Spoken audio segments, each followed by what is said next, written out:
The Dig is a podcast produced in conjunction with Jacobin Magazine, which you probably figured out by now. And yes, Jacobin is a print publication, not just your favorite source of online commentary, but also long-form serious print journalism and socialist analysis. The magazine is released quarterly, and it runs at around 130 pages, filled with award-winning design and the ideas that movements need to thrive. Dig listeners can join more than 50,000 Jacobin subscribers supporting this vital work for just $15 a year. $15 gets you an entire year of Jacobin in print and access to the magazine's very extensive archive online. First-time subscribers only, you can access this deal by going to bit.ly/digjacobin, all lowercase. That's bit.ly/digjacobin, all in lowercase.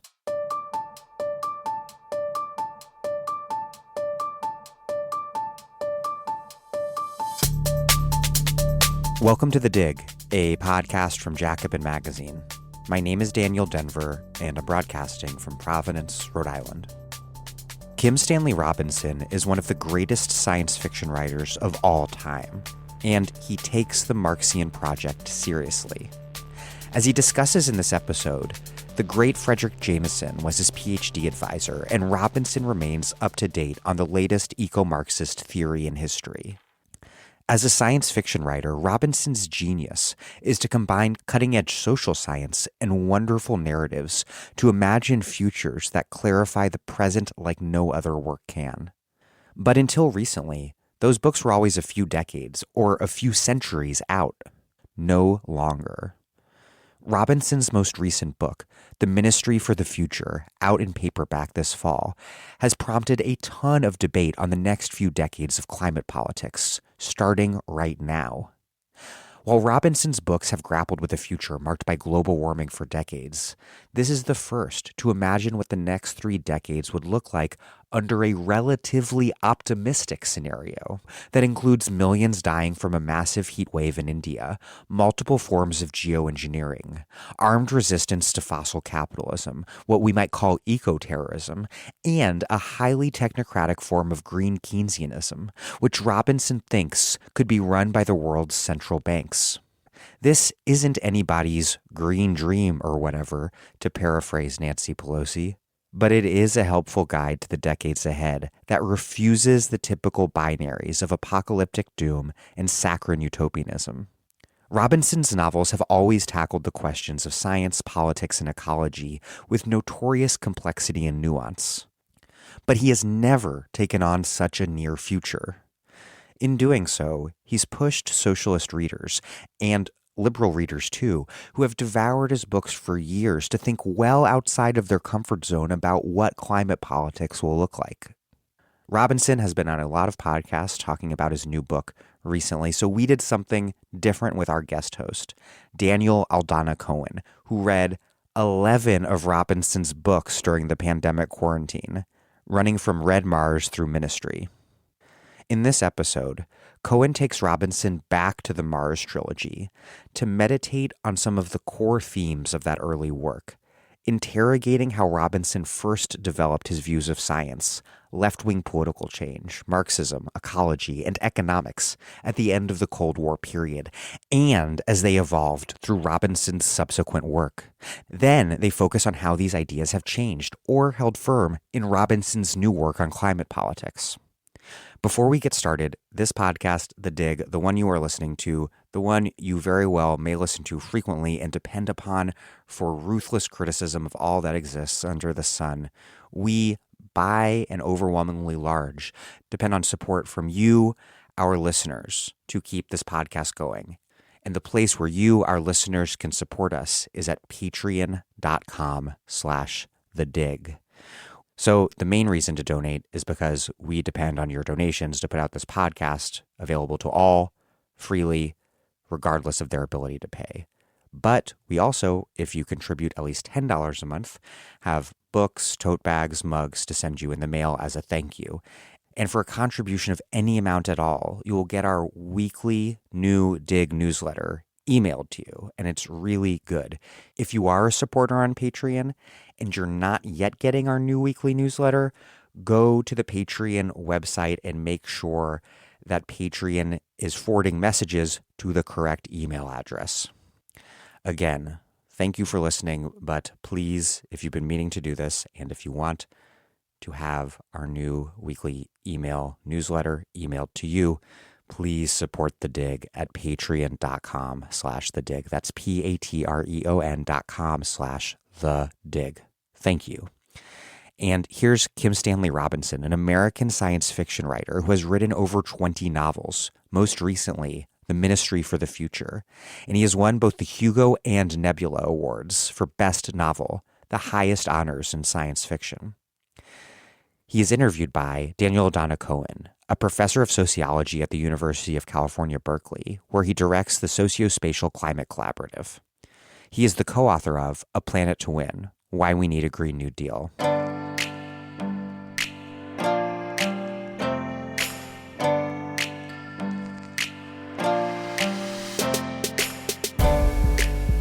Kim Stanley Robinson, welcome to The Dig.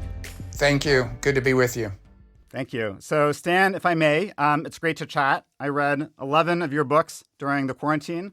It was pretty great. Kind of a simultaneous nonstop adventure and a seminar in environmental social science. I've got a sheaf of kind of heavy questions about your big ideas in front of me.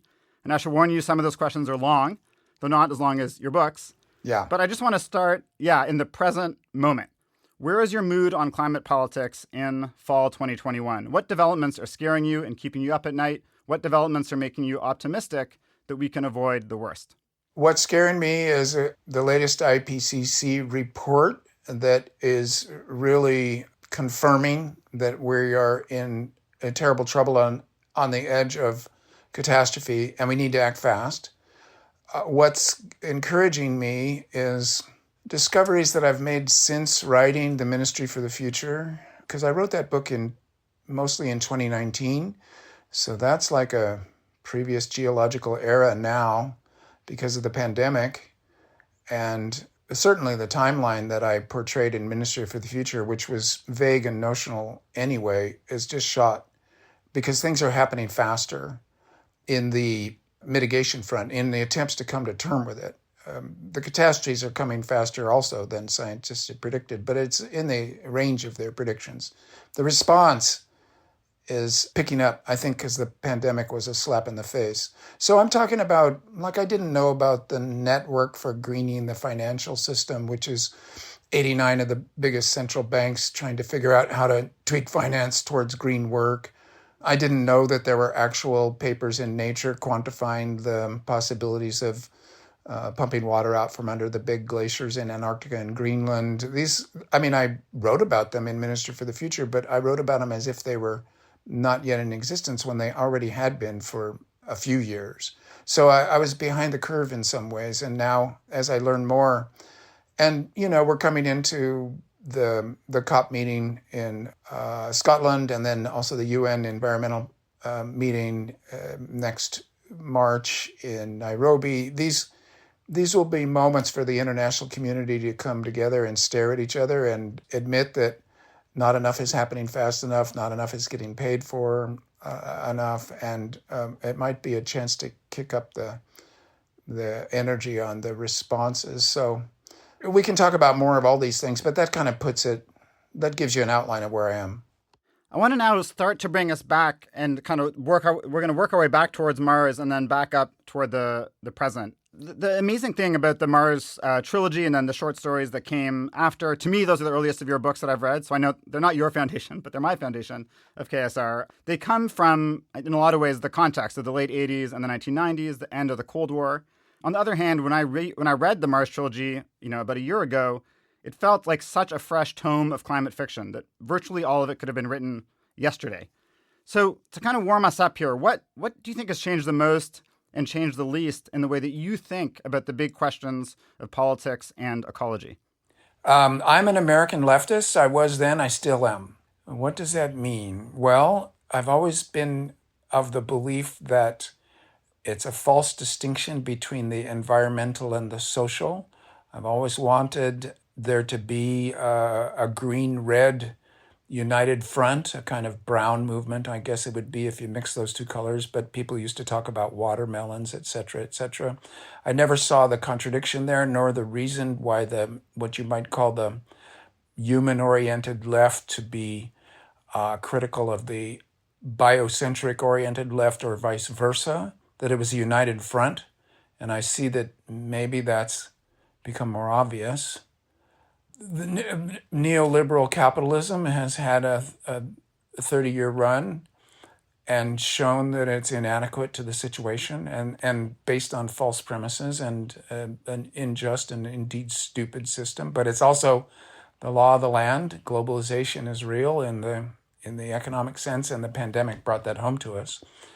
So, what can I say? 30 years of incessant history, despite the sense of frozen immobility that has also accompanied the kind of hypnosis of the neoliberal era, and the breakdown of that, the kind of breaking up of the economics as a discipline with legitimacy, that blowing up in 2008 and the years since, and being shown to be a kind of a highly ideological science overpowered by power politics, where quantification has been used to mask injustice and sensible environmental policy. That's becoming more obvious, even though the next political economy is, yet to be fully exposed or born or legislated. So that brings us to thinking about the Green New Deal, et cetera, et cetera. So this is too big of a question. I mean, my God, the last 30 years has been granular and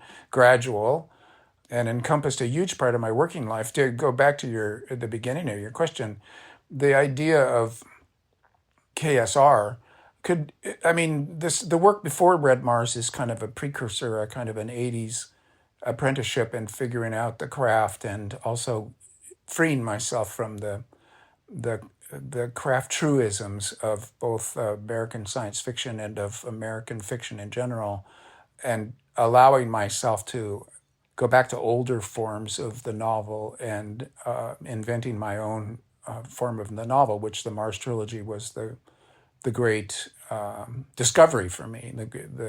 The invention of myself as a novelist starts there. So you haven't missed much. It's not exactly juvenile, the work for my 80s, because I wasn't that young, but it is more conventional work and me figuring out how to do what I really wanted to do. Great. I'm confident that I'm going to get to all of it. I've got incredible momentum right now, but I appreciate that. And since you raised this question of political economy, let me start with a question about that. And I've got a few sort of big meaty themes from the Mars era and afterwards I want to dig into. But eco-economics is this idea. It's a subplot in the Mars trilogy. Your characters develop this thing they call eco-economics, which to me evokes ecological economics, a paradigm that emphasizes that the economy is embedded in nature, right? Big shock. So the fundamentals of the economy aren't supply and demand, but the rules of physics, chemistry, biology. Ecological economists, of course, are much more worried about climate change, much less optimistic about quote-unquote green economic growth. And what strikes me really in the Mars trilogy is that your account of the kind of planetary transformation, it emphasizes a really holistic vision of a planet where every ounce of nitrogen, of oxygen, of topsoil matters. I think you link that to eco-economics. I think even more kind of precise account of that in Aurora, where there's a really sense of a real delicate holism in this Earth ship or generation ship that you narrate. So I'm wondering what got you thinking about kind of that eco-economics version of political economy back in the 80s and 90s? And how was the way you were thinking about political economy then? How did that end up shaping the way that you took on the political economy of climate change?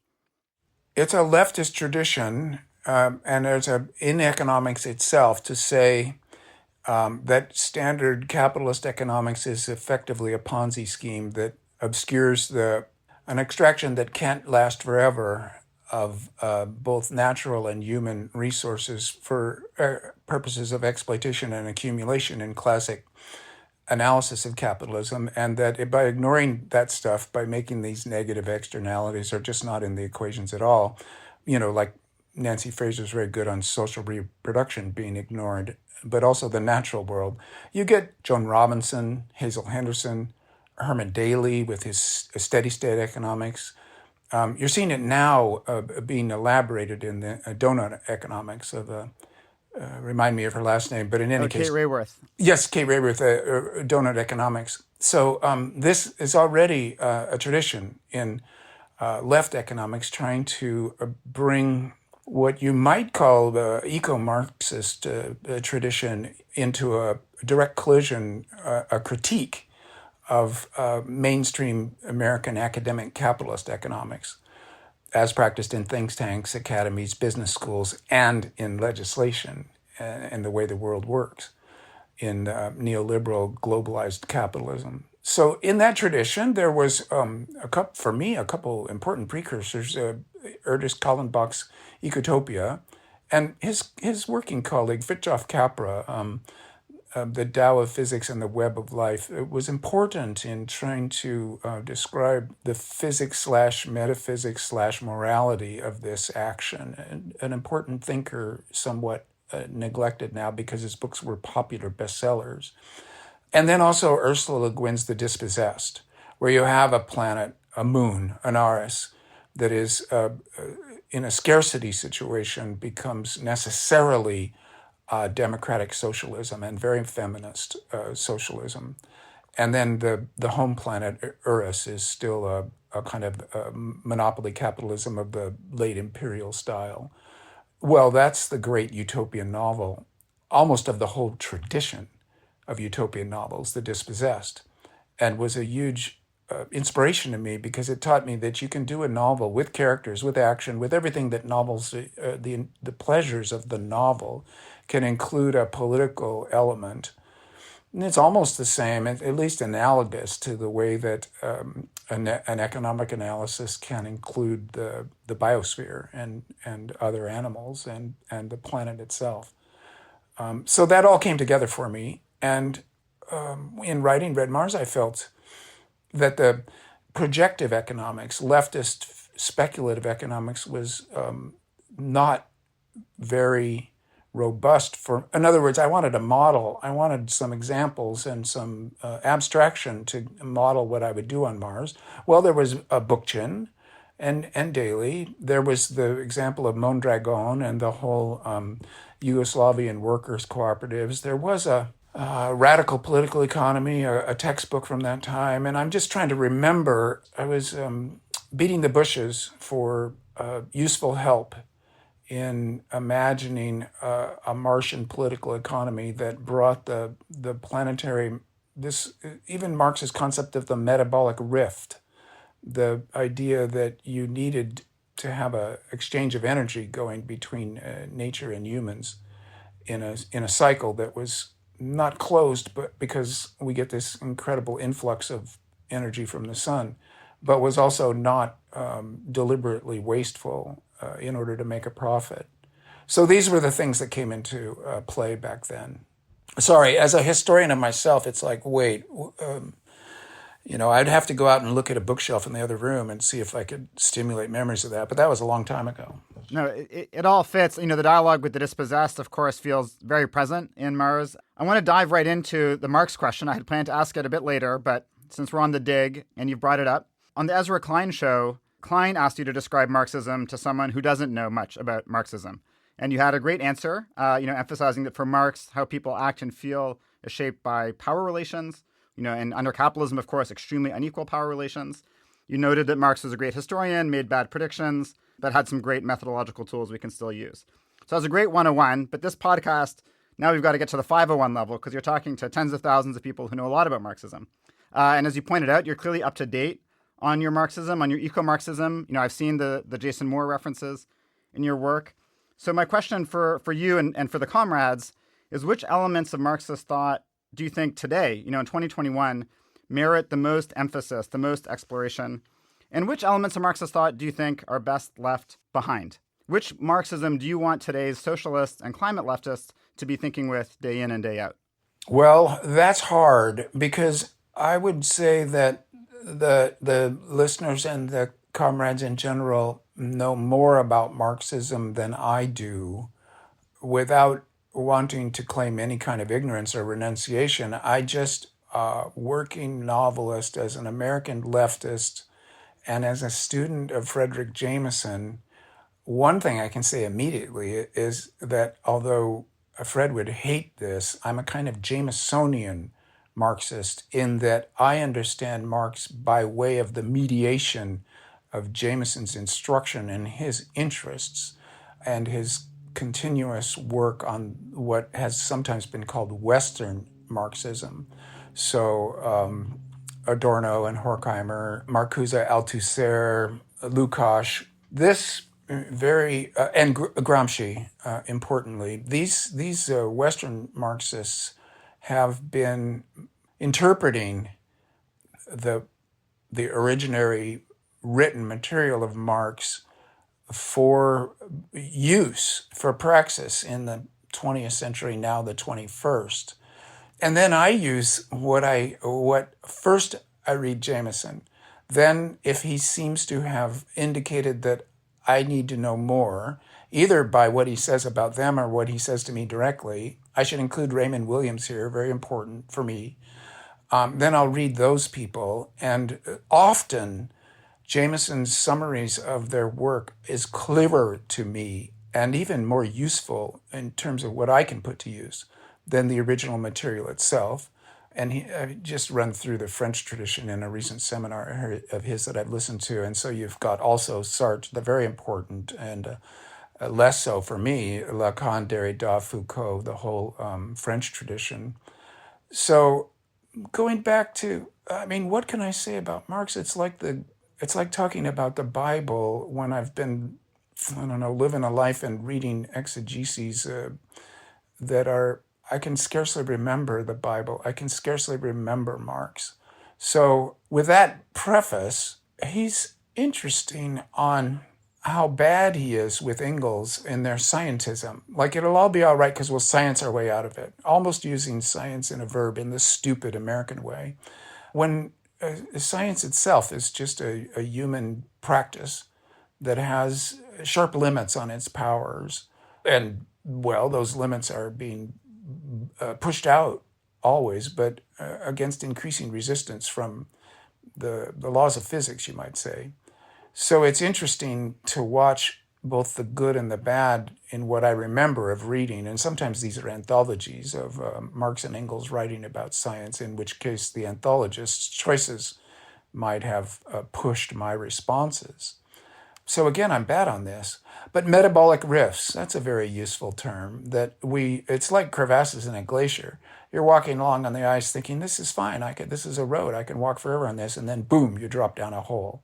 So in Aurora, I wrote about this a lot. Like, what if your supply of nitrogen is insufficient? Like it would be on Mars if we tried to terraform Mars. These metabolic rifts are not solvable by science. They're facts of the natural world that might be contingent on local conditions. They're not universal laws, but nevertheless, they constrain what we can do. And sometimes Marx is really good on that. So why we'll science our way out of it? Well, this is a 19th century statement, and there's a whole lot of Prometheanism in the 19th century discovery that science could be translated into immense power over the natural world. This is where Jason Moore's work is very great corrective, the 7 cheaps, the 4 cheaps, the places in which it was easy to exploit quickly that are no longer easy because we're running out of things. Marx, well, there's old talk about being a materialism, of trying to ground your philosophy in the actual real world of material stuff. That's always useful. Also, I guess what I would call the moral underpinnings, which of course, again, is a very suspect word. But let's say this, there's an urge in Marx towards justice and equality in a world that was very unjust and very unequal. And saying that, look, it's coming, the world's going to get better because this is so bad, it's got to get better. And when it gets better, there will be justice and equality. Well, these are stupendous generalizations. You could say that about Marx, you could say that about the Buddha or Jesus. At that point, I suppose you would want to reorient yourself as an analyst, as a historian of capitalism, that history's happening for reasons that have to do with power relations, having to do with an economic system being imposed by a political system. So that again is a level of abstraction, but I'm going to say that that's where Marx is permanently useful, is that he insists that politics and economics are the same thing, and they're a power relation among people that developed out of feudalism, where it was very obvious, and it's still the same in capitalism, where it isn't quite as obvious because of supposed social mobilities, et cetera, et cetera. I want to come into this idea of science because you were saying, we can't just science our way out of these problems. I found reading your books just enormously liberating and helping me think about science and technology.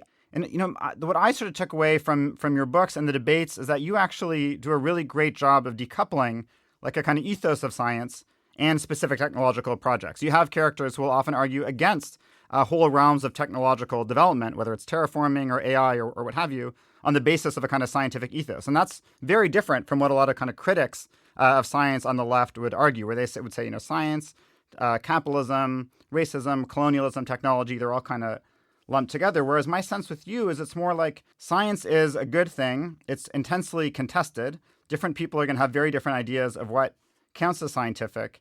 And, the project of just pursuing any old technological thing is often sort of the opposite of a scientific ethos. So I'm kind of curious, how you came to develop your own sort of expansive concept of science.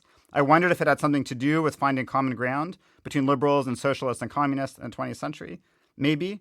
But also what gives you the sense that there is a way to potentially decouple science from, corporate influence, from the histories of racism and colonialism that it's connected to. Well, it's connected to it under the umbrella of capitalist exploitation, which would want to harness and think of that word in the most literal sense of controlling and mastering science for its own purposes of profit and power. And that science is a different enterprise of people trying to understand how the world works, and that can humans exert a little more power in that world for their own comfort and also for the reduction of suffering. So I am pretty Manichaean about this, and I'm having to take on a kind of Adorno negative dialectics that sees science as rationality that goes for quantity over quality and removes the idea of projects and purposes and ends for merely quantification and means along the way. That has to be taken on, but I want to go back to my own Manichaeism: science good, capitalism bad, and that science has been a proto-utopian project from its very start, which goes back into the Paleolithic. Jameson made a good point just this morning that myth for the ancients was a early science attempting to explain the world, and that there are rational stories being embedded. This is kind of out of Levi-Strauss, and that science in the modern period, and Galileo being the great figure there for me and for a lot of people, the universe is written in numbers and is one physicist called a weird and inexplicable relationship between mathematical formulas of great difficulty and subtlety to phenomenon in the natural world that comes in through our eyes and the rest of our bodies. Why should that be? Mysterious, and yet, boy, the evidence backing it is extensive now, to the point of being, I think, a proven case that these four powers of physics, the sense of a theory of everything that we're trembling on the brink of with huge discrepancies between gravity and quantum mechanics, etc., that this world of physics and of science is describing the phenomenal world in ways that are incredibly useful. And so science was a kind of utopian project. Let's understand things, and then we might have better control and less suffering. And then capitalism is just the feudalist power project of the few trying to exploit the many and get away with it without getting, decapitated in some kind of revolution. So for capitalism, science is dangerous and needs immediately to be bought. And Galileo himself was bought and worked in the armaments industry for the Venetian Republic, among other projects that were military in origin. So it started bought. And since then, one project of science is to try to free itself for the good and point out that the bad is really bad. And now, in this moment of climate crisis, of mass extinction event and biosphere breakdown, push has come to shove where science is saying, look, we can't go on the way we're going on because it'll wreck our bioinfrastructure and we will all suffer accordingly. And then capitalism saying, no, no, no, we can always make a profit. But profit itself, by definition, is exploitation and unsustainably so. The way that word works in the modern world is simply a kind of a Ponzi scheme always, and a ripoff of the future generations. So now I see a kind of a Hindu god type conflict, and this has been true for me for the last 30 years, just a visionary sock puppet read of history, current events, science versus capitalism. And these are two giant powers, social forces, such that littler ones like democracy or justice or environmentalism, that these are scurrying around the two giants trying to shout in their ears, trying to give them advice, like managers in the corner of a giant boxing match. You should be working towards this, and then you would do better if you tried that. And so what I find on the left, and as a leftist, I am often dismayed, is a confusion, a constant category error that says science is just the instrumentality of capitalism. Well, that's to give up the most powerful force for good that we have invented as human beings, rather than trying to say that's a leftist project to begin with, and we need to listen to them more. So there you have to study the sociology of it, and I know that's what you do, to look at the various ways that, how is science instituted in human institutions? How's it embodied? How's it practiced? How's it legislated? How's it funded? And in each one of those cases, you see a micro battle of the larger battle. And what you would want as leftists to say science could be devoted to the creation of justice and sustainability and a good fit between humans and this biosphere that can only happen if all humans are living in justice. That's part of the project. So science is an ally rather than just a weapon of the foe. And my novels are always arguing this. So you could see that when you read me. It won't be a surprise to you having read these books in sequence like that. It's striking to hear you talk about the origins in the Paleolithic, because I was going to ask you about that. I mean, in Shaman, you have characters basically groping towards a scientific method. In The Years of Rice and Salt, in which every European dies, and the Black Plague, you have a 700-year alternative history, but where you get something that resembles in many ways the kind of scientific method, technological advances, a lot of parallels to what we had, in fact, occurred. But again, I think what's so powerful about your work on science and is that it's not really the same as the kind of maybe superficial liberal discourse these days of like, quote unquote, believe science, period. Science is the answer to the questions. It seems that in your books, often science is kind of like democracy in the sense that people are saying, well, this is the most scientific thing to do.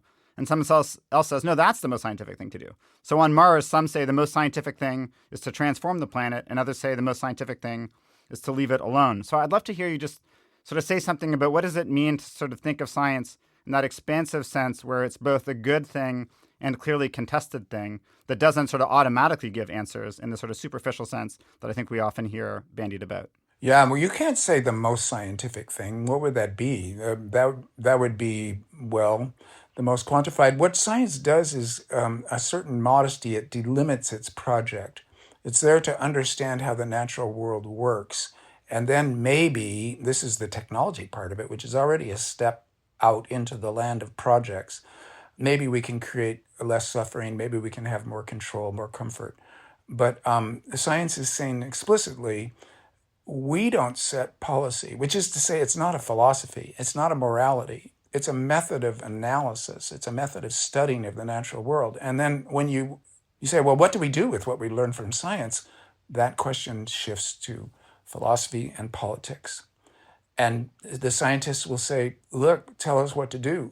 We're giving you new information. We're giving you the capacity to build new powers, reduce suffering, to increase lifetimes and health, and get into a healthier balance with the environment. Do something with it. So it's not the most scientific thing to do. It would be the right thing to do. And what's the right thing? Well, you have to get to something like, for me as a American leftist, Leopold, what's good is what's good for the land. So this is often seen as anti-human or environmentalist to the max, but the thing is, it's circular, and the land is our body. So when you say do what's good for the land, you're saying what's good for the future generations. Because if the land is healthy, the future generations can live. And this is important. It takes it out of the present. It takes it out of anthropocentric, humans are the only important thing, so I'm going to kill rats. It goes on and on. The cruelty of the anthropocentric viewpoint towards the rest of our own human bodies is foolish and short-sighted. So the synthesis that has to be done between the human-centric view of, well, it's all about us because we think, as if your cat doesn't think. I mean, it's so delimited in 19th century in its overemphasis on humans as being the only important thing. But even if you were going to do that as a kind of enlightened self-interest, you have to understand that the bacteria are more than 50% of the DNA in your body. You're a forest. You're a swamp. And that swamp has to be healthy, and it extends out, like swamps do, into the estuary, into the ocean, into the atmosphere. All that's part of your body. So this is where I'm getting agitated as I think about this. The most scientific thing to do makes no sense as a statement. It's the what would be the thing that is the most just and sustainable for all the biosphere over the long haul.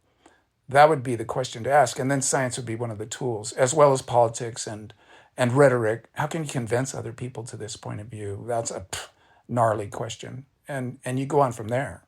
Let's talk a bit about politics. It seems that a lot of the roots of your kind of political analysis as a leftist really are, I see them developed in Mars. They come all the way through Ministry. And it seems to me like two kind of things stand out, and one of which changes with Ministry. I mean, the one that I think stays the same is there's this kind of radical left democratic politics that, you like massive street assemblies, popular revolts, deliberative constitution writing, communal scale social living, union organizing, tenant organizing. There's a lot of people sharing pots of stew in your books. You like Mondragon, some strategic property destruction. But I don't see much of the kind of disciplined old left style political parties in that vision. On occasion, but it seems, and I wonder if this comes from that moment of the 80s and the 90s, but that's the thing that I think is not super present. And then I guess the other really distinctive thing to me is that it seems in many of your books that you see it taking often centuries to really create deep transformative change. It's not something that happens super quickly, and we'll come back to Ministry, but, the Mars trilogy, centuries of change, Rice and Salt, and I think we could go on. So I guess my question initially, does it seem right that you have this radical left democratic politics that you've often seen change as being a very long iterative process? And what happens to the political party? In the age of AOC, the DSA, Bernie, the pink tide, do we need to make more space for left political parties in the 21st century as a kind of key force on the left? Good question. And I'm pondering, now that you pointed out to me, that's exactly right about my fiction. I mean, that it describes these other scenarios without getting into party politics. And I'm wondering if I hadn't found the stories that would allow me to go there, rather than it being a political position as a citizen. On the other hand, I would want to say that my praxis is my novels, and so it should be there, and it isn't. So what's going on with that? I'm not sure. I'm now going to have to think aloud to you. This is not something I've considered before, and so that's always a little dangerous, I think, but maybe interesting. Okay, in America, we got a two-party system, and I've often believed that anytime you try to institute a third party, it wrecks the party that you're closest to, rather than creating a viable alternative for voters. Now, every once in a while in American history, that hasn't been quite true, but certainly in my working lifetime, it seemed true to me that the Green Party, farther left parties, they would just chivvy enough votes and enthusiasm away from the Democratic Party that the Democrats would lose to a unified right. And so I was always in favor of a united front, that the project for Americans is to pull the Democratic Party to the left and make sure that it's not a center-right party with a far-right party as the only two viable options, which often has been somewhat the case. With exceptions, you don't want to get too discouraged about the Democratic Party. And indeed, one of the things about the Green New Deal has been a deliberate evocation of the New Deal. So you have to go back to the Depression, you go back to FDR, you look at a coalition of people who decided that things were bad enough and people were suffering enough that the left could pull together and at the federal level in the American system make some progress and positive steps. Now, we all know that the New Deal made some deals with the devil and was agreed to racism as a way to get the white South on board with it, et cetera, and that the Green New Deal has explicitly said that it's going to do better than that and needs to be what we now call a kind of rainbow coalition, representing everybody. And that's a deliberate rhetorical stance. The name Green New Deal was a deliberate red-green combination. I love the Green New Deal for its boldness in evoking all this history in a positive way going forward. So that would be my reflections on party. Now the Mars books effectively try to describe 200 years of history, so naturally things happen slow, and you got to terraform the planet as well as politicize it. There are 3 revolutions ending each one of the volumes of essentially it's one novel, but it's a triple-decker. So there's a lot of history there, but that's not to say that things always happen slowly. There are breakpoints, there are revolutions. And what's interesting to contemplate now is, could you, by legislation, achieve all of the advantages of a revolution without the disadvantages by making a Keynesian seizing of the financial system, so that neoliberal capitalism, with its valorization of the market as the only monarch, gets overthrown by a throwback. And of course, the Green New Deal is throwing back to the New Deal. That again was Keynesian, where the state seizes finance for the purpose of the public, for the people as ownership of the entire business system. Well, we did it in order to fight World War II. That was a horrific reason to have to do it. Can climate change present the same sense of horror and emergency? That's an open question. If the revolution were to come, it could happen in the 2020s, in which we simply declare that in order not to torch the earth and destroy the basis of human civilization, we are going to have to seize the economic system and nationalize it. But it would be international, because all of the nations would have to do it. The central banks would have to be unified together. It's scary when you put it in those terms, but it's a scary situation. So then necessarily you have to talk about the tools that we have at hand, which are awkward and inadequate. Can you nevertheless wield them to a successful result here? I want to get right into that financial question in just a second, but I want to ask you one other thing about politics that it only occurred to me kind of recently. And it's in a way, it's that intermediary step between the mass movement, maybe the party, and then this technical change. So of course you have characters who are scientists, you have characters who are technocrats, who are experts. But I think you also really like to write about political operators. Frank and Mars is a classic one. We get a lot more. We get Badim and Ministry. Maybe Mary becomes one over the course of Ministry.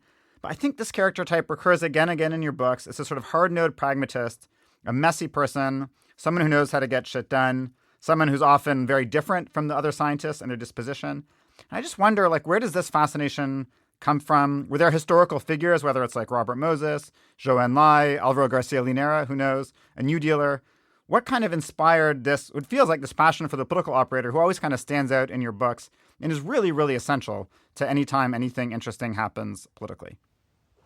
Well, thank you for that. I am interested in that character, and I don't know why. I'm married to an environmental scientist, and she would describe herself as a technocrat, not a bureaucrat, and very involved with the science of what happens to pesticides after they get into our water, the afterlife of pesticides. So that's extremely technical, chemical, and not this kind of character. So that's not where it comes from.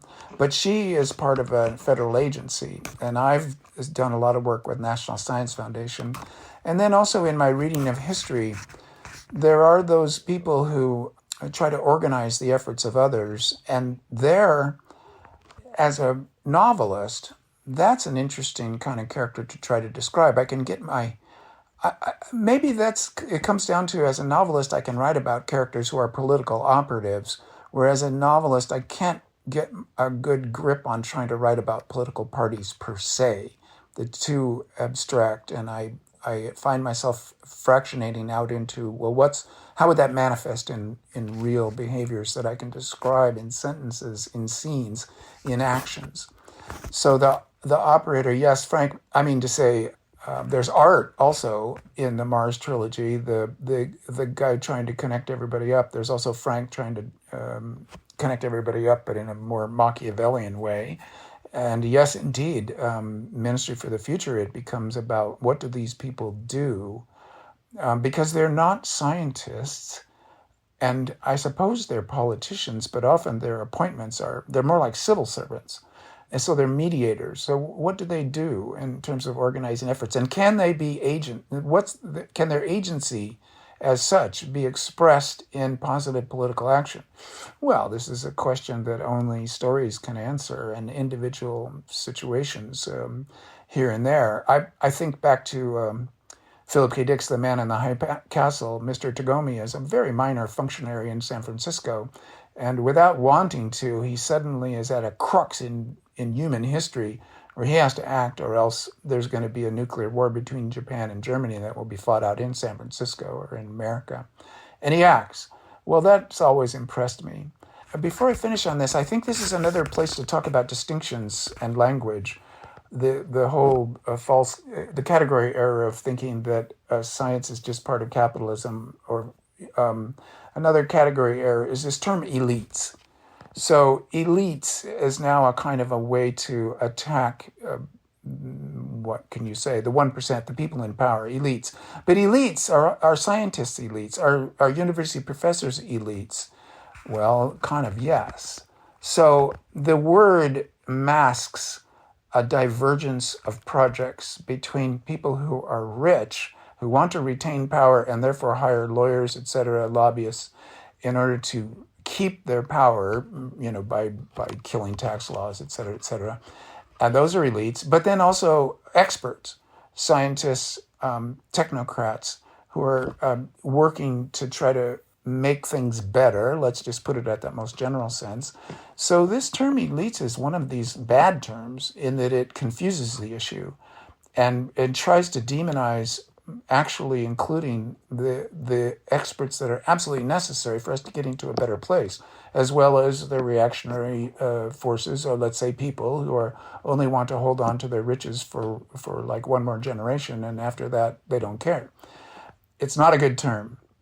We need to talk about expertise. We need to talk about left versus right in the old classic terms of socialism versus capitalism kind of terms.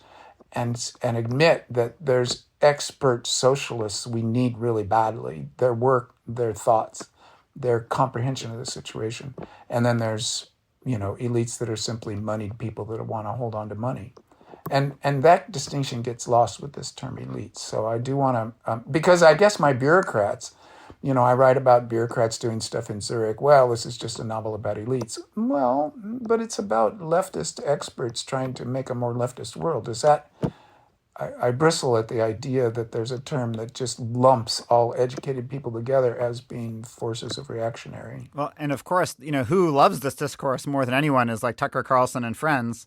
Yeah. It's the ultimate mystification category for the populist right. Yes, and because their rhetoric is successful for the people that like it, rhetorical analysis is something that English majors can bring to bear and don't enough. I mean, rhetoric is often regarded as just a name like ideology for what it means is something bad. Like you're just blowing smoke. That's rhetoric only. But rhetoric is actually the craft. It's an analysis. It's sort of a human science, an analysis of how people are persuaded politically. and culturally. So then the ancient Greeks were very good on it. So there ought to be, of course, everybody. I mean, English majors could be political shock troops more than they are. They could do a better job of being leftist actors in the world if they were being more aware of of rhetoric as a necessary craft. So one area where rhetoric can, I think, often be really tough is the climate emergency. We tend to have the story of apocalypse, and we have the story of peaches and rainbows, whether it's the Green New Deal or perfect getting the prices right or so on. We tend to have this kind of Manichaean opposition, like solutions, good, apocalypse, bad. And, I think the basic thing ministry does, and I think New York 2140 did this as well, the really kind of mind-blowing achievement is a scenario that doesn't fit one of these sort of easy categories of good or bad. It's much more complicated. And you've described ministry as basically a good case scenario. It includes geoengineering, terrorism, massive political violence, a huge amount of death and destruction. I kind of want to ask you what your bar is for success, but I also want to just hear you say something about the power of the novel to get us an idea of climate futures that is not so simplistic and overwrought as some of the rhetoric would allow. And to be honest, I have to say, I think a lot of cli-fi does actually fall into that trap, but yours really doesn't. It really gives us a much more complex picture. And so I'd love to hear you kind of reflect a bit on that and why the novel is such a good forum for taking this on. Sure. And thank you for that. It is important to me. There's a few things going on here. We're in such a bad situation in terms of our relationship to the Earth's biosphere that my definition for utopia as a kind of future, the bar has gotten really low for this century. If we at the end of this century we have dodged a mass extinction event and have begun to bend the curve down in CO2 in the atmosphere, that's a utopian future, and we can build from that. And also the establishment of justice amongst humans, of equity, is part of that project, a necessary part of that project. So it isn't as if I'm saying, let's have a half century of green fascism, so-called, which I think is just another rhetorical attack on the Green Project. To describe that in a novel, things going well, of us dodging a mass extinction event, that would be good. There will be a lot of failures. There will be a lot of death and destruction along the way. It's unavoidable. It's baked in at this point. Even now it's happening. And the poorer 2 or 3 billion people on the planet, the most disadvantaged in this post-colonial neo-capitalist moment, is already suffering death and destruction, but it'll become more and more massive. And even if we manage to succeed in coping with it and getting to a better future, it's going to be widely reported, we didn't meet our Paris Agreement goals here. Therefore, it's apocalypse.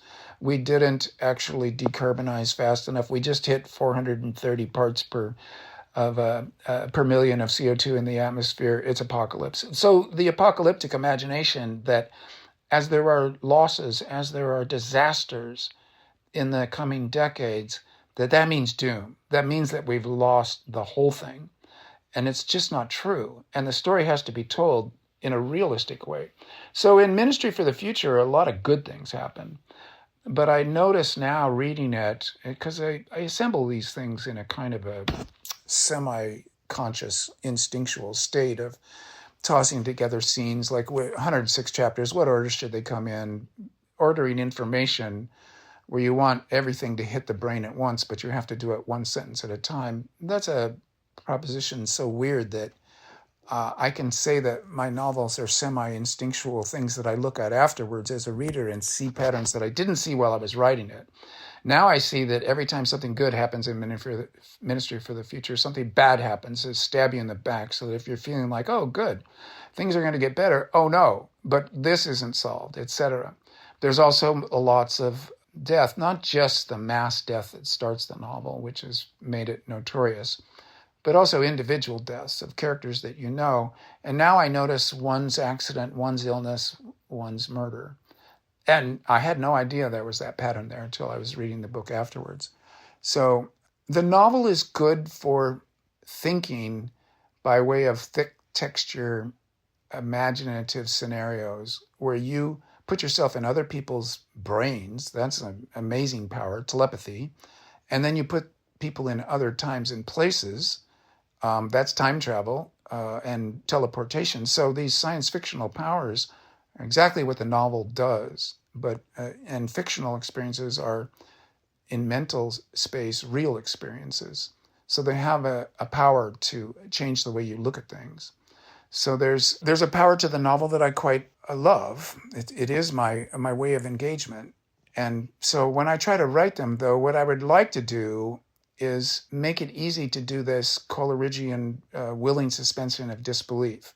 So you're reading my novel and people are doing good things. It's like, well, that's so utopian. People are never like that.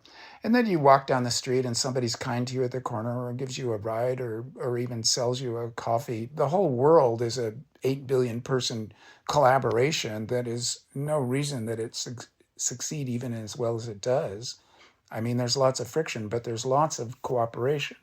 So the novel has to, especially the utopian novel, has to walk a tightrope that is extremely narrow between plausibility and the reality principle. Like, yeah, this is the way people are. I recognize that. That's true. And of course, true is a strange word. And then also project out a positive future that you can believe in. Well, it's both a nasty proposition and it's also an extremely stimulative way to get yourself a new story. So I've enjoyed it for that. I'm Naomi Klein. You're listening to The Dig, as well you should be, and you can support them on patreon.com. You definitely know about The Dig since you're listening to this podcast, and you probably know about Jacobin, which helps put out The Dig. But you might not know about Catalyst, a journal of theory and strategy. Capitalism is once again up for debate. Catalyst, a journal of theory and strategy, is a scholarly journal produced by Jacobin Foundation that aims to do everything it can to promote and deepen this conversation. Its focus is, as the title suggests, to develop a theory and strategy with capitalism as its target, both in the North and in the global South. That's an ambitious agenda, but this is a time for thinking big. You can check out Catalyst's great essays, including contributions from scholars like Mike Davis, and subscribe in print for just $20 for an entire year by going to bit.ly/digcatalyst. That's bit.ly/digcatalyst. So let's talk about one of the big plot points, and that is the idea of carbon quantitative easing. So this is, I think we would agree, most of us hopefully listening would agree, climate change is in large part an investment problem.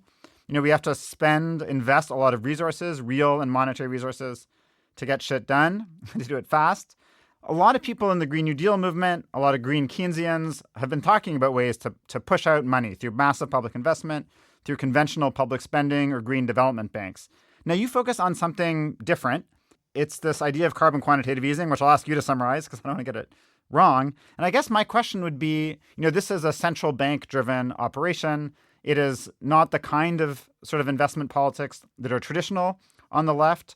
So what is this idea, and why should people in the kind of movement left think more carefully about the role of central banks and that realm of finance as we go forward in climate politics? Well, the central banks are crucial, I think, and need to be thought about deeply as a potential leftist project. But I will also say it's an all hands on deck situation. There is no single silver bullet solution to this. So carbon quantitative easing is important and I think even crucial, but it's not going to be the total solution. It's going to need everything. And I think the Green New Deal is simply carbon quantitative easing. We all know now what quantitative easing is that, if I can be simple about it for my own simplicity's sake, the creation of new money by the central banks without freaking people out and making them distrust money so that would lead to inflation or deflation as signs of distrust. So we saw something like $5 to $10 trillion created after 2008 and given to the banks to continue their same stupid gambling, but just to keep liquidity going and keep the economy from crashing. It kind of worked. And then 2020, the pandemic was an instant depression, and then there was instant quantitative easing. Again, a couple $1 trillion. And these are, the technical terms are complicated and often beyond me, that the creation of new money is like selling bonds or the various things that central banks can do. The carbon part of it would be that the central banks would create new money, let's just put it flatly like that, that was dedicated to decarbonization purposes first, after which it would circulate out into the economy as ordinary money and hopefully would have a multiplier effect, as Keynes called it, and do some good there. But the first use of it would be necessarily good by way of directed, you would have to say legislated payments. And so that's where it crosses over with the Green New Deal. And it's true what you say about investment. Private investment, which is actually vastly larger than what a central bank could dare to do, in a short term anyway, always go to the highest rate of return. It's an algorithm. It's an algorithm both in the technical truth of its algorithmic mathematics that finds the highest rate of return, sifting through the various opportunities for investment. And then it's a human algorithm in that the managers of hedge funds and business schools in general, the teaching of the way that capitalism ought to work is that you invest at the highest rate of return. Well, that's like an overriding consideration. It means you don't have to think about what would be most sustainable, what would be most just. No, what's the highest rate of return? Which really is a measure of profit, which is a measure of injustice and non-sustainability. So we've got a system of private investment that's almost exactly backwards to what we need now. And indeed, the feeling of doom is this whole, it's easier to imagine the end of the world than the end of capitalism, because this highest rate of return looks like an overriding consideration that can't be changed. Well, what would change that? If you had carbon taxes. And often at this point, many people in policy worlds will say, oh, but we can't pass carbon taxes. People don't like them. Yes, you can. You can just reframe it rhetorically and push it legislatively to where you pay the true cost, which would be the way to put it, that you don't rip off the future generations, that the cost of burning carbon is X, we're not paying it.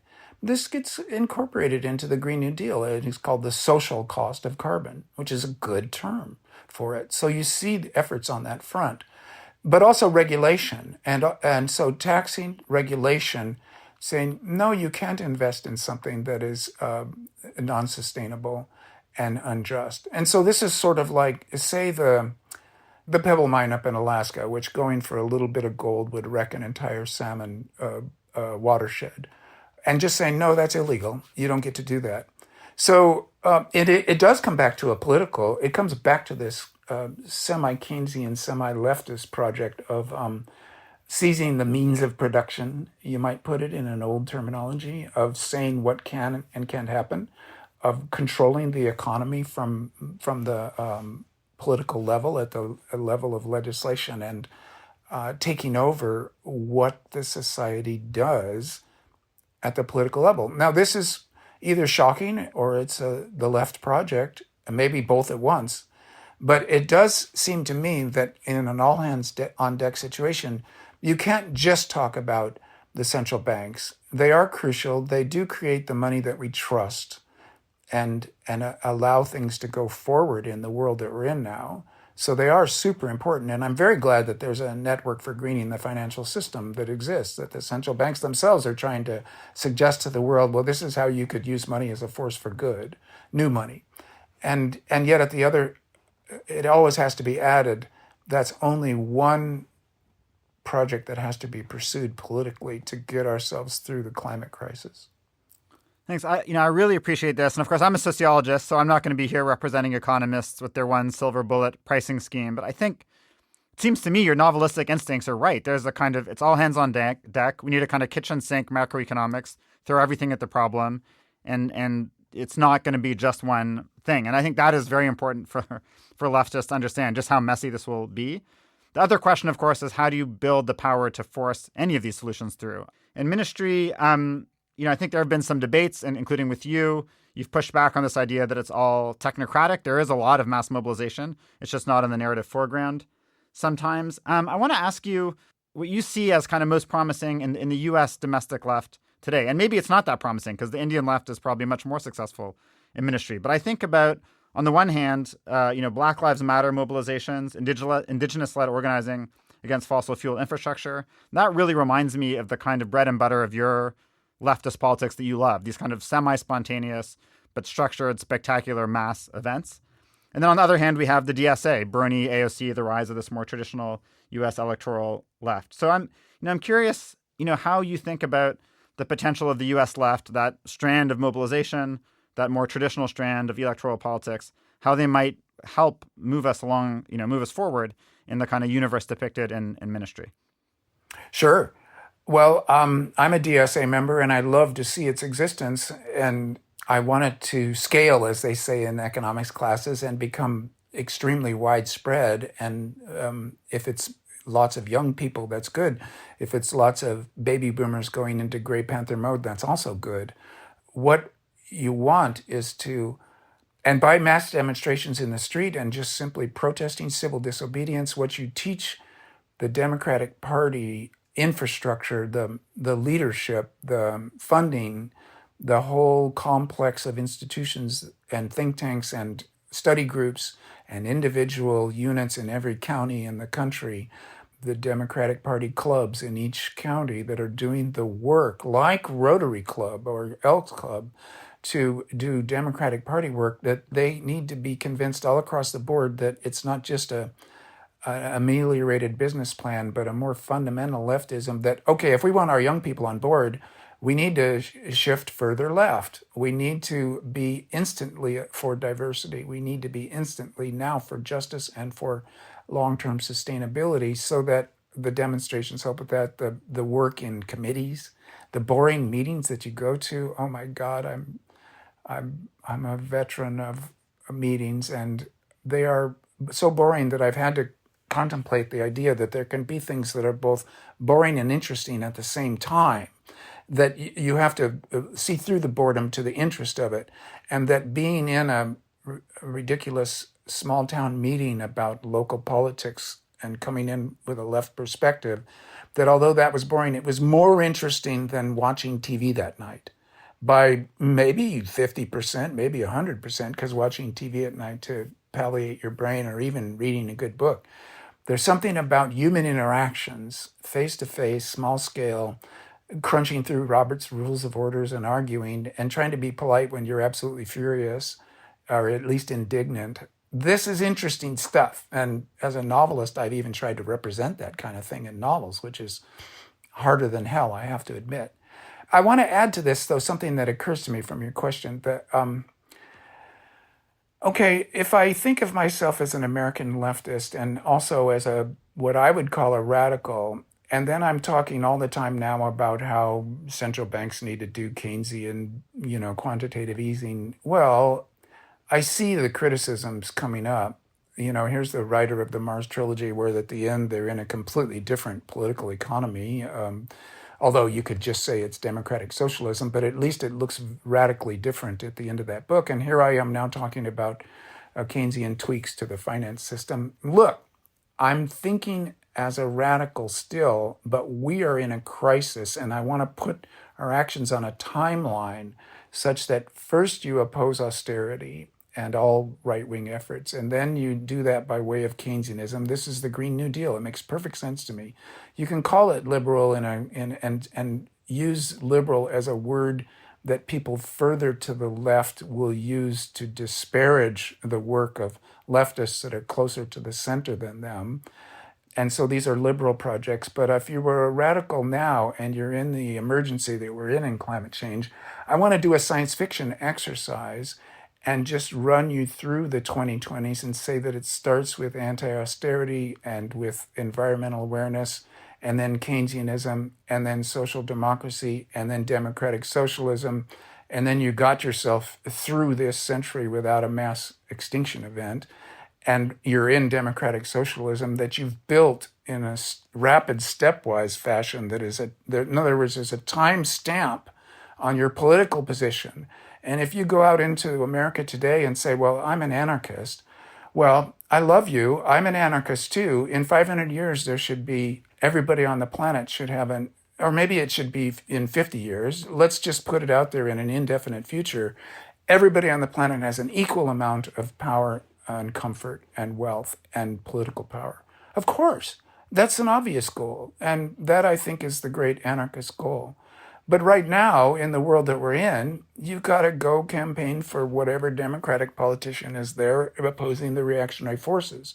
So if you put a timestamp on your political view and say, well, ultimately I would like X, I think X would be X, but right now I need to support Y because we're in a situation. So you become a situationist, which of course wasn't exactly how they did it in France. Of course you agitate, of course you push, but cutting off people who are on your team, doing the narcissism of small differences and arguing intensely with the people that are closest to you because they actually will listen to you, rather than realizing you're part of a united front and part of a time-stamped process, where there are things that can be done right now and are needed to be done right now to get to a better goal later on.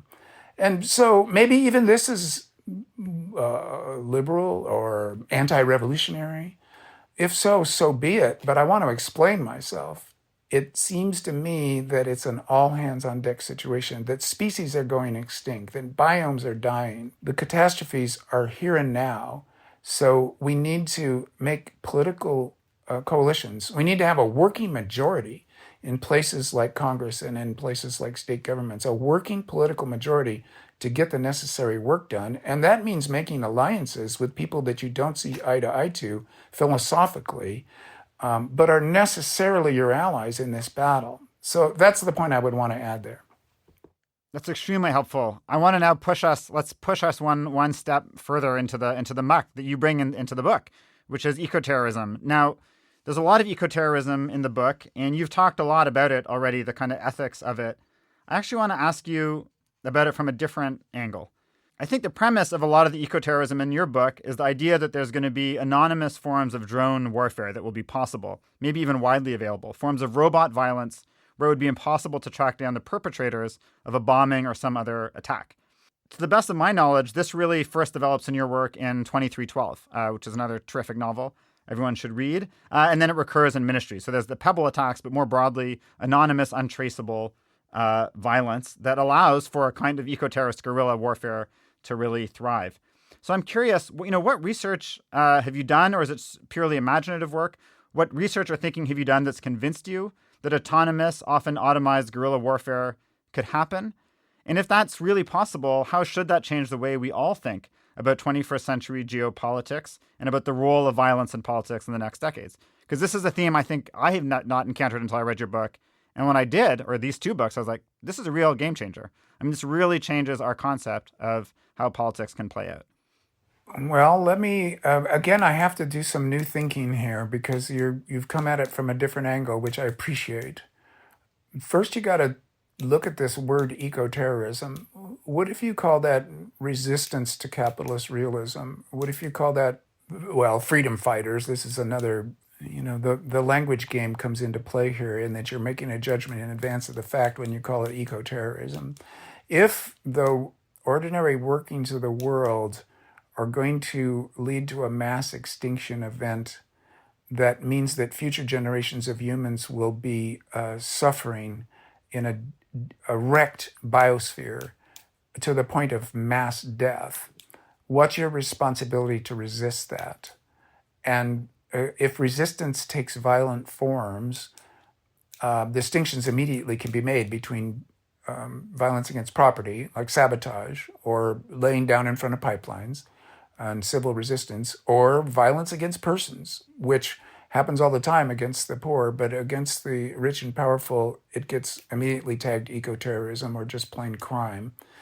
And there are wars of resistance that later on those warriors are valorized as doing the necessary for the future generations. So you fall into problems of ethics and morality, of means and ends.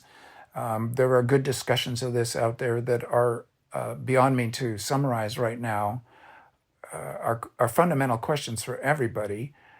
I come at it as a suburban middle-class white American male, almost 70 years old, so a baby boomer. This is a completely specific subject position where I would plump for nonviolence, for pacifist resistance, for mass action. And this is why my novels will often describe things like mass movements or demonstrations. and Ministry for the Future does describe acts of violence against people, murder, destruction of, bringing down planes, murder of individuals, of people, as if these were the people reporting on them. The text itself is often in the form of first person. The persons doing it describe it as being righteous action. So I would say my book, Ministry for the Future, is not a good instrument by which to think about these issues because it's just as messy as history itself. When I wrote it, I was thinking people are going to be really angry. The people at the sharp end of the stick, they're already really angry. But if they get angry enough, and then okay, you can already do suicide bombing. So it isn't as if terrorism isn't already available in the world. Or should I say, let's go back to that. Small-scale acts of violence, of murder for political purposes, murder of strangers just to make a point and to scare people into doing something. I suppose that's what terrorism means. And you terrorize somebody, you scare them into changing their political and social behaviors because of fear of violence against themselves. Well, I described all those things. What I hope was a novel that wasn't making judgments that this is good or this is bad. My feeling personally is that violence against other humans creates such anger and resentment that the backlash against it means that terrorism doesn't work. And indeed, Erica Chenoweth, I think, is the author of Why Civil Resistance Works. It does a sociological study, a historical study of the sociology of resistance, showing that actually civil disobedience and pacifist resistance actually gets the political goals that were ostensibly the reason that other arms of those same movements committed violence and murder, and they actually had a negative result rather than a positive result. So Chenoweth is postulating that when you're angry enough, and it's funny, I just read that excess heat makes people angrier, which is what I call the sky is blue type scientific research, where you prove something everybody already knows.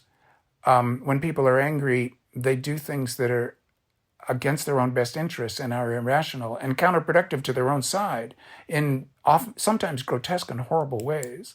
So you got to try to look to what's the most effective political action. And from my own subject position, it keeps coming back to citizenship, mass demonstrations, civil resistance, maybe sabotage. I mean, I looked into that very closely when I was writing Antarctica.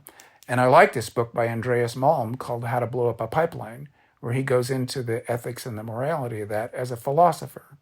What's the responsibility of middle-class citizens in the developed world to a world situation that, because of already existing neoliberal capitalism, is descending into chaos and a mass extinction event? What's our responsibilities? What should we do? And so those considerations are better for sorting out. And I would say that Ministry for the Future is more like the slurry of current events itself. It presents a lot of stuff. Possibly I'm not capable of making good recommendations for other people. And that my novel, I hope, steps back from that a little bit and puts out, I would guess, maybe 50 eyewitness accounts. And obviously these are fictional. I made up these eyewitnesses. But I did what novelists really ought to do. I tried to see it through other people's eyes and present it as if I were that other person. Naturally, there's limits on that. But when you try that hard enough, you can go into a trance. It's effective, I think. At least it works for me and people reading the Ministry for the Future. You know, it's getting a strong response across the world, including in India. So I think that the game of the novel, to try to imagine you're somebody else, is a very important game. And in that, I created a mess. And so it doesn't have recommendations. It has like case studies that then you have to sort out for yourself what you think would be right or wrong. I mean, I think that's absolutely right. To me, it is essential to divorce the question of that. I think, and you put it well, sort of biosphere resistance to capitalism from do we support this, yes or no? The novel is an account of what might happen from a relatively optimistic point of view, but it seems, I think, need to think just much more about the role political violence is almost certain to play. in a situation as dire as you, of course, depict, which is the case. So geoengineering is another big topic in the book. In the book, you depict solar radiation management, blocking out some of the sun with sulfur dust. You depict draining water from underneath glaciers. Maybe most optimistically, you depict direct air capture, and you've written about that as well in Bloomberg Business Week. And this is, geoengineering is heresy for much of the climate left. They see that as, the ultimate fusion of science and capital, an excuse for fossil fuel, companies, just a general distraction from action. And I think you tend to look at it more like a character from one of your novels, a scientist who says, I'm going to look at this on the merits. I'm going to simply evaluate each of these technologies on the merits. And I guess what I want to ask is, what are the conditions under which we could really have a democratic and genuinely scientific debate about geoengineering projects at a time when the influence of corporate money is so great? How realistic is it to sort of imagine that these decisions will be made in ways that somebody like you would feel good about? Well, in my book, they're made by a nation state that has suffered an enormous climate disaster, and they want the temperatures cooler instantly, no matter the side effects, and no matter what the rest of the world thinks. I can imagine that happening. Obviously, because I did. But I think that could happen in the real world because we are closing in on temperatures that are going to cook people who aren't protected by electricity. And that will be a game changer in the nation state that it happens.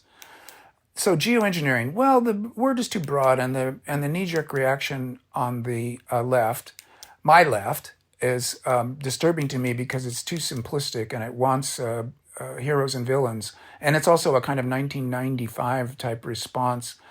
Now that we're verging into unlivable temperatures and a mass extinction event in an all-hands-on-deck situation, it might be that we would want to cool the planet for 5 years or so by throwing dust up into the atmosphere, which is the solar radiation management. There are obvious problems with that, but it's no longer a get-out-of-jail-free card for capitalism going on the way it is. Nobody's discussing it that way who are proposing it. And the corporations might, in their secret minds, if you think of them as Snidely Whiplash twirling their mustaches, they're saying this will allow us to burn all the rest of our fossil carbon. No, it won't. First of all, it's a very minor gesture in the Earth system to imitate a Pinatubo, minor enough that we could actually do it as human beings, which shows how small it is. And so geoengineering, the engineering implies that we know enough to do it, which is hubristic and wrong. So maybe you call it geofinishing. Some people are calling it climate restoration to try to get to the ends rather than the means involved. There were other people saying, well, that's a little bit of a lie of a name because we're never going to be able to restore the climate that existed in 1800. I'm not so sure about that one myself, to tell you the truth. And I offer climate restoration as a way to rethink this issue.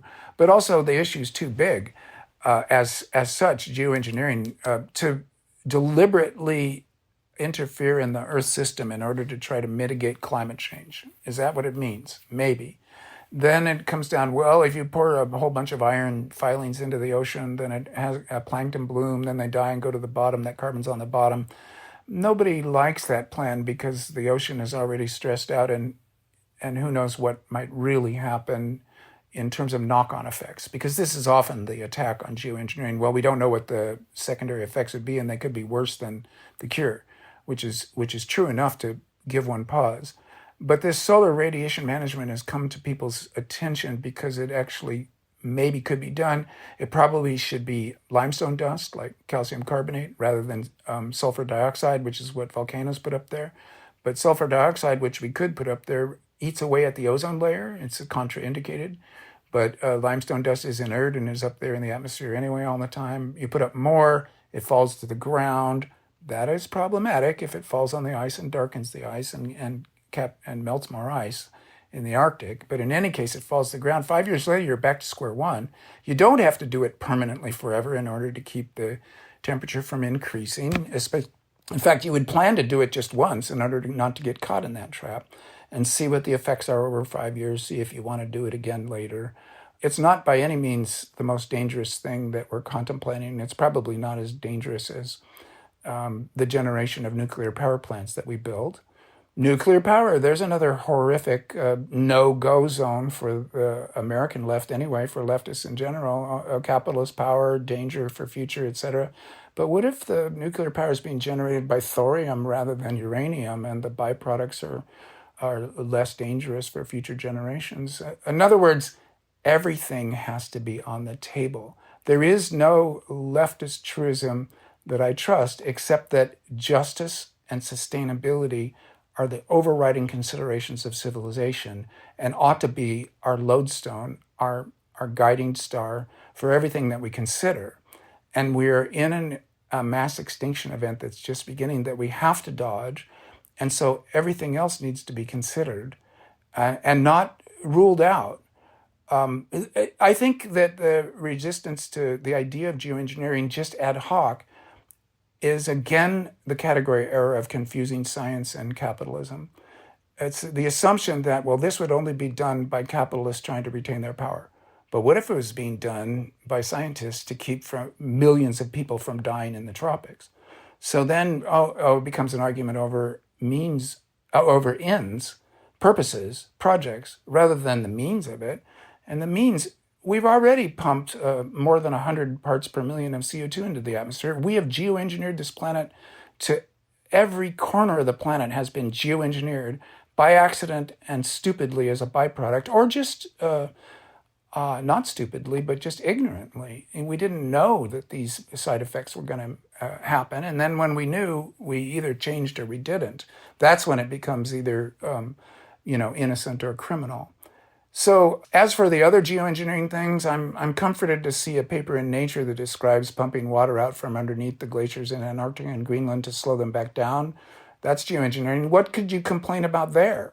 Nothing, because that water pumped from the bottom of the glaciers is a trivial amount of water, and it'll just freeze on the top again. There are no bad side effects that can be predicted. With solar radiation management, it's said that there might be effects of the monsoon in South Asia.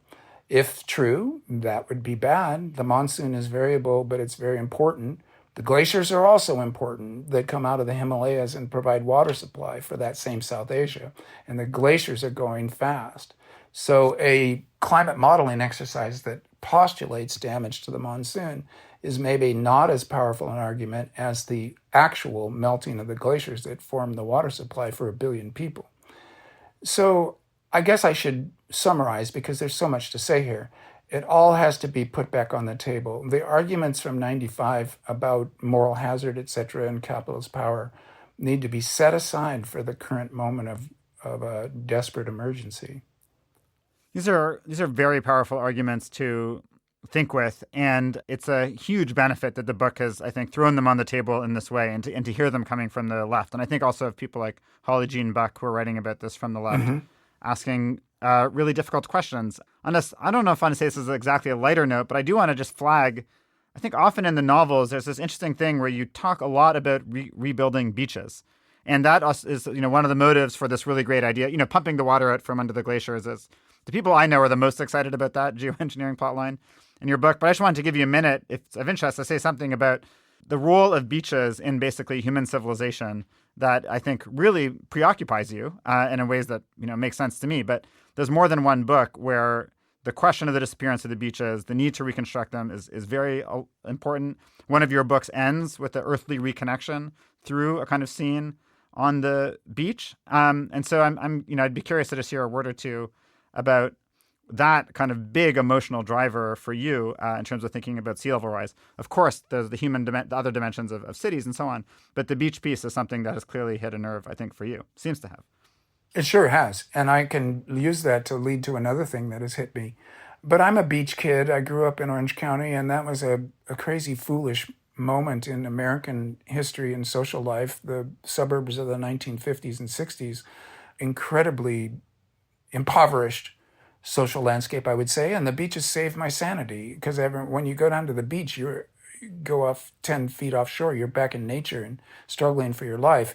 It's a reality check and a lesson in what's real, and that was my first exposure to the natural world, were beaches. And it's a lovely culture worldwide. I mean, it's famous or notorious for its sense of ease and pleasure and the kind of surplus of pleasure that we can have as animals when we're back in the ocean and on the verge of the ocean. And all the beaches are essentially doomed. It only takes a couple of meters of sea level rise to have them all be under even at low tide. And that kind of sea level rise is almost baked in already. So anything that can be done to slow sea level rise, I'm interested in, because, and then of course the utopian imaginary, nothing's permanent. Maybe we can lower sea level. Oh my God, that would be centuries long and very difficult to accomplish. Capturing that much ice back on the land. Okay, let's start another ice age. I don't know. It's a little too utopian. So it comes down to mitigation. The more we can slow sea level rise, the more we can stop it from getting bad, the better off the beaches will be. But as you pointed out, also all the seaports of the world, at least a tenth of the world's population, and sometimes people say a quarter, live within 30 or 40 miles of the coasts on purpose, because that's where the world economy is connected up, et cetera. And a lot of the great cities of the world would be underwater, as in my New York 2140. I mean, it's a big issue for me, but it has that personal element of a place that I loved when I was a child and have spent far too little time on as an adult, is really, I would say, more than danger. It's right now, it's almost baked in that we're going to lose the beaches. Now, maybe we can shift sand higher. I mean, in some places, in others not.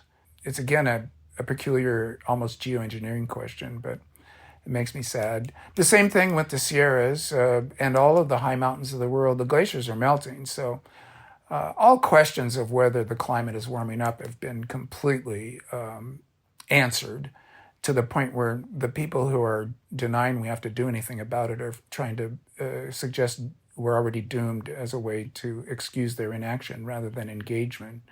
But the glaciers are melting so fast that in places where they were already residual and quite small, like in California, Sierra Nevada, they're going to be gone no matter what we do. We could be as virtuous as one could possibly imagine starting right now, and yet those glaciers will still melt by what's already been baked in. And they were beautiful. They were part of the ecology. There will be huge stresses put on landscapes up there. That's a wilderness area. The landscapes where the glaciers going away are going to be also hammering humanity are in the Himalayas and in some other mountain ranges where they form the basis for river systems that are water for 1 billion people. So one can take it from a kind of a middle-class aesthetic position. Oh, my poor Sierra Nevada, my playground, my heart's home. But for other people, it's like, wait, my water, my daily water that night to live on. And so that's a way different scale of disaster coming down on us. I want to ask you one other question about this emotional relationship to non-human nature. And so you mentioned the Sierras. You mentioned a bit there about animals.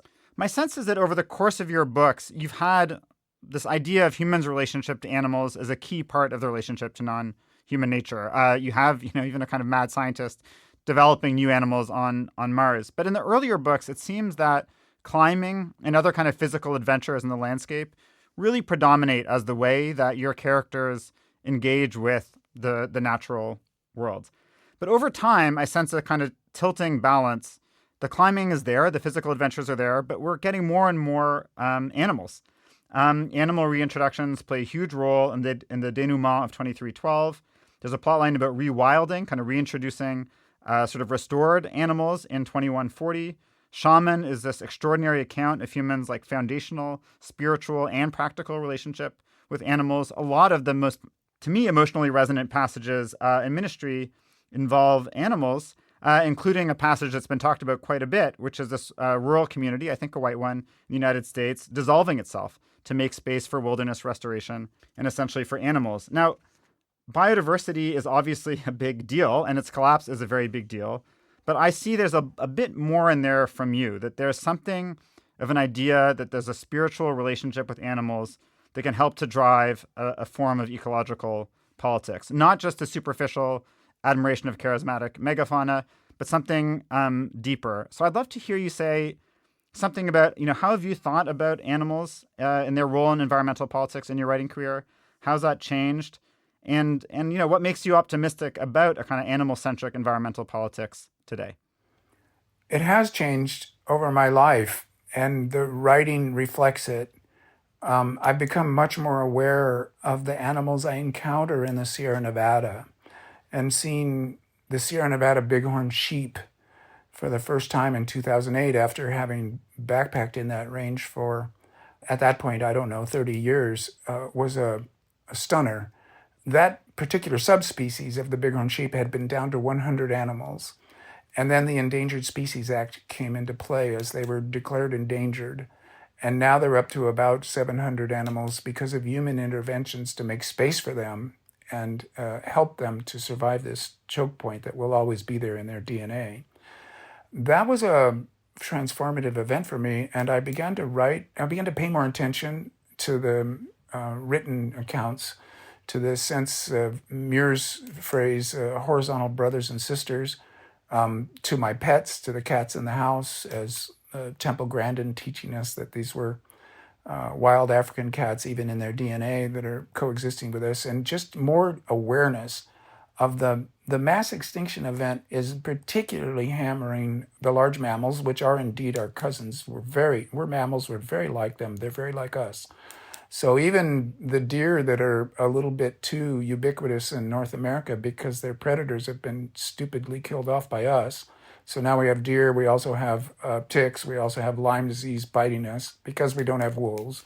This ecological circle, the sense that we're part of a larger body, that we're shooting ourselves in the foot every time we kill a wild animal that we consider a pest. All of this has come to me to the point where maybe I think the most beautiful scene in all of my writing is in 2312, where the animals come back. It's kind of a dream scene, a sort of fantasy scene with a science fictional component to it. Very surrealistic, but it's one of my best for sure, and indeed kind of came to me as a waking dream. And now I'm living it, and now I'm thinking the Endangered Species Act should be foundational to our behaviors, and that's why I refer to the Leopoldian, what's good is what's good for the land. He does not mean the soil there, although good soil is fundamental. He means the ecosphere, all the other animals, our fellow citizens. So giving citizenship to animals, political representation, as in Ministry for the Future, but also as in Ecuador and Wales and certain other European countries and in Asia, where the natural world now has legal rights as well and representation in the political system. All that strikes me together as a complex to where it feels politics begins to take on a religious sensibility, that a sense of the sacred, doing something more than just the enlightened self-interest, but something that's just bigger. So yeah, it has been a big part of my lived life as well as my writing life. And now when I'm in the Sierras, I look for animals. I mean, the marmots were not there this summer. I don't know why. They are actually very common up there, and it was a little disturbing not to see them. The pikas are Sky Island creatures. They're teeny little mice-like rabbits pikas are beautiful and industrious and smart. They are great people. And they, if their body temperature gets to if the air temperature gets to 75 degrees for an hour, they die of overheating. So they need to be high and cool. And of course, they're having to move higher because temperatures are getting hotter. We are just like pikas. We are on a sky island. It's called the Earth. We get driven high enough and we can't go any higher, and then we're going to die. So the pikas are a great lesson coming from one of our smaller cousins. The shift you describe in your own life is so powerful, and I think it does dovetail with the kind of rise to prominence of Indigenous climate politics, which of course have been around for a long time. But my students have been so moved by work by writers like Nick Estes and his accounts of kind of our non-human relatives. So to me, it's been a totally unexpected shift in my own thinking about environmental politics and reading your work in the last couple of years. I'm going to end with a literature question, and I think you've waited long enough for a straightforward literature question. On the wonderful Marooned on Mars podcast, you said that your favorite book growing up was 100 Years of Solitude by Gabriel Garcia Marquez, which I loved. My mother's Guatemalan, a big part of my life. It's the best known work of all time of magical realism. I was at one level a bit surprised to hear you say that because it seemed to me a bit out of left field. But the more I thought about it, the more it seemed to fit with just how interested you are in colonialism and post-colonialism in your books. I think, if anything, Ministry is a book about post-colonial politics, just as much as it's a book about climate politics. Now, the defining tendency of magical realism is that it's a device where supernatural events are narrated with a straight face, a face like a brick, as Garcia Marquez put it. And this works because the style so often describes the dramatic, social, and political features of post-colonial Latin American life more convincingly than straight realism. So you often talk about science fiction as the realism of our times. But today I'm going to ask you, isn't Ministry for the Future a work of magical realism? Well, that's beautiful. I think I would hope so. But no, let's say it's science fiction still. And I guess the distinction I would make is it's a story set in the future. That makes it science fiction by definition, by my definition. And it tries to stick to the realities of what we see in our typical empirical reality in a way that magical realism allows itself to skip aside on from time to time for symbolic purposes. But you're probably referring to the whole gestalt of Ministry for the Future as being rather magically positive in terms of it's a kind of a best case scenario. And since there's a reversion to the mean and we're probably not going to get the best case, portraying it is like a magic trick. So it is a realism and it's magic, so it's magical realism. And yes, okay, I love that. But I also want to go back to Garcia Marquez as one of the greatest novelists of all time and of the 20th century and of the developing world. And so if you're in Latin America, growing up when Garcia Marquez did, then magical realism is the felt reality. It's the best realism for Latin America in his time. Inexplicable things happened, rationality is elsewhere, and often rationality comes to your town and wrecks it, destroys you, and takes over. So that's the kind of Adorno bad rationality of scientific progress in that it creates colonialism, in that the scientifically advanced countries can come in and without paying much attention to certain scientific values, if you could put them as such, certain values, goes ahead and destroys things, and you get the colonial and post-colonial disasters.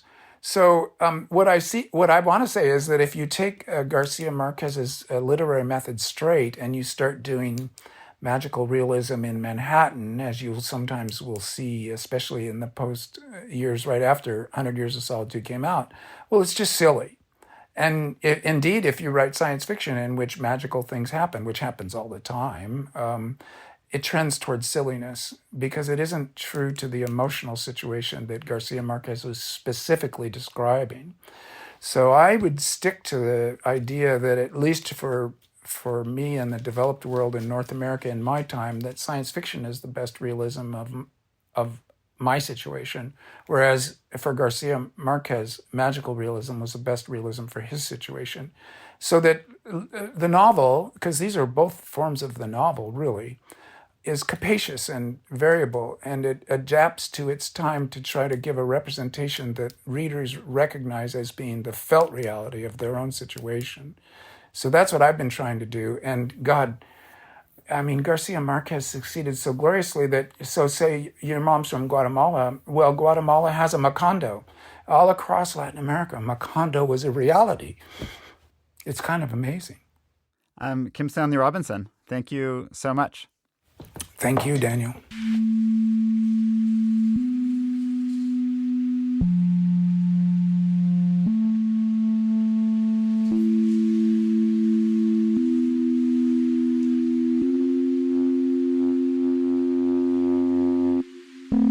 Kim Stanley Robinson is a science fiction writer who has written over 20 novels, most recently, The Ministry for the Future.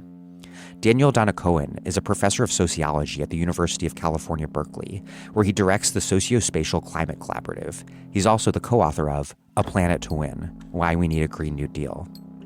Thank you for listening to The Dig from Jacobin Magazine.